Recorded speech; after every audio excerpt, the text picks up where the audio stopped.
Hi, I'm Michael Brown, owner of AquaVision Pool Care. As you can see behind me, I have a pool with a fairly significant algae bloom. In fact, a really significant algae bloom.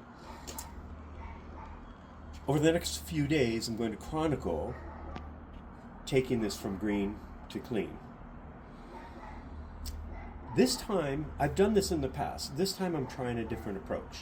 I'm going to use Leslie's pool supply system, and they call their program Green to Clean.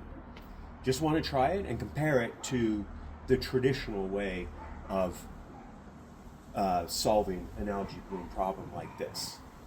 Further, this is pretty significant.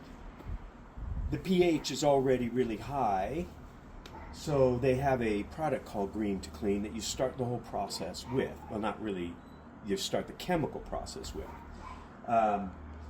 And ideally the pH should be high, so because it's an acidic product and it brings the pH down, which eventually that's what we want.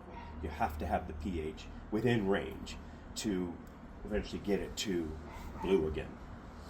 So when there's a significant algae bloom, the first thing you do, you clean the filters.